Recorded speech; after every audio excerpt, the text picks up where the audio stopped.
Hello gents, I'm here with my not so long awaited return, and I'm here to critique the Encore levels like I always do. Overall, I think the levels are good, so it's probably going to be a shorter video today, but I do believe that they do have flaws, especially with the Radiance enemies and how that whole system works.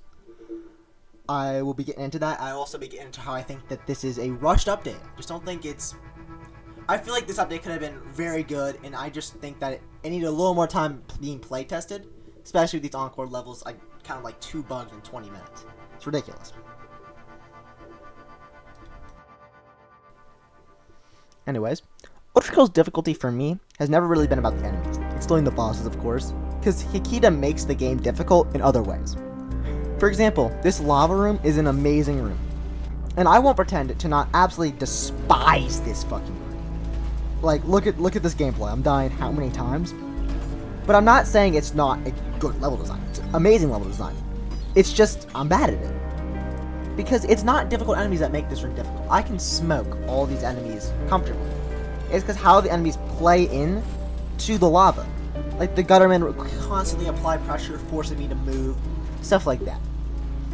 And I think that radiant enemies just do not play into this. It doesn't work with this whole structure. It doesn't work. Because, again, it's just the enemies being harder. They're not playing with the environment, nothing interesting like that. It's just harder. Which is not the way I'd like to see Ultrakill go.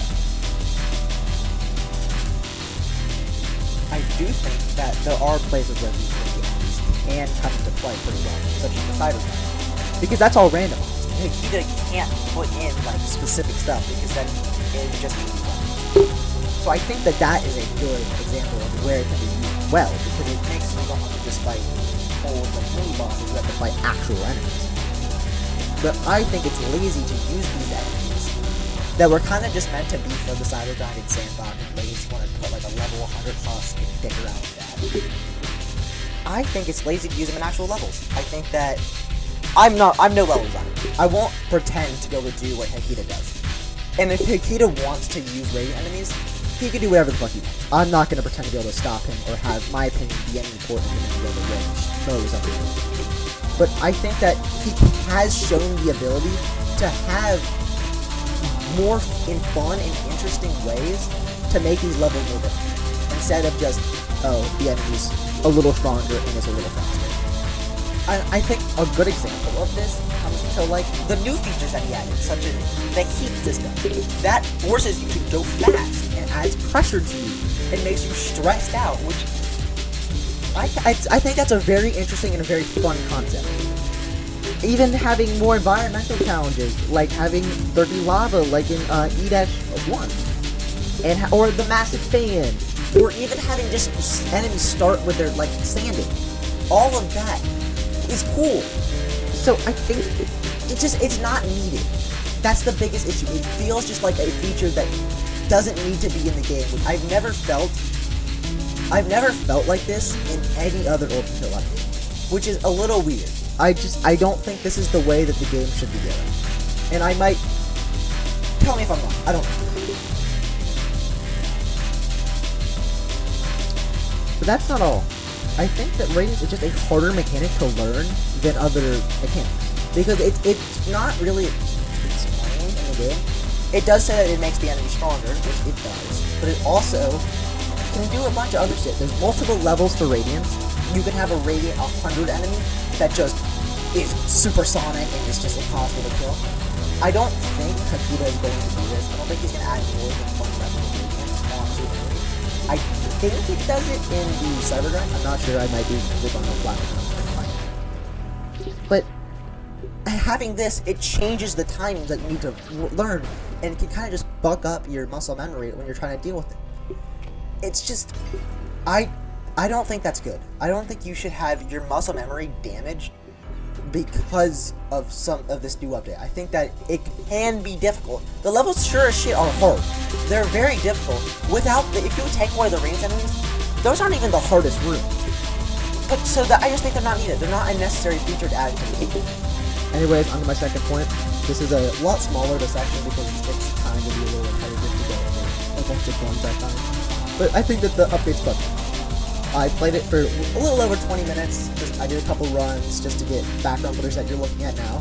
My amazing 4 months old rusty gameplay. And I encountered 2 bugs. One of which I've already shown in the video, and it's the sentry getting stuck in the ground. Which isn't super game breaking. I can deal with a stupid sentry in the ground. But another one, which is kind of really horrible. It's during the sequence where you take the red skull. I'll show it on screen. The enemies just didn't fucking spawn, and it didn't let me out of the room. Imagine if I was doing P ranks and like, because this level is bumfuck hard. You're not gonna doing a P rank would actually just suck. And having that happen to you when you're about to beat the level, that's a big deal. That shouldn't just like happen in 20 minutes of gameplay. I think that it needs a lot more polish and a lot more playtesting before it got updated. I think maybe having the visual rework, because I don't have an issue with the visual rework. I think that's a great addition. I think having the visual rework happen and then the Encore update come a little later, maybe 4 or 5 days later, just so it can have a little more playtesting and they can iron out those kinks. Alright, that's all I really have. Yeah. I hope you guys enjoyed. Again, all of this is entirely my opinion. I know I don't exactly, not exactly the smartest person ever, so if you disagree, that's fine. I don't really give a shit. Yeah, if you want to, I do read comments. I actually find that very fun, which I know everybody says that, but I'm not lying, I swear. I will read it, and I heart like every single one. But yeah, I think that's all I'm gonna talk about. It's been a minute since I made a video, so probably a little rusty, so the shit's probably not very good. But yeah, I gotta stretch this shit to 8 minutes, so time for like a 1-minute title card. Yeah, but bye bye.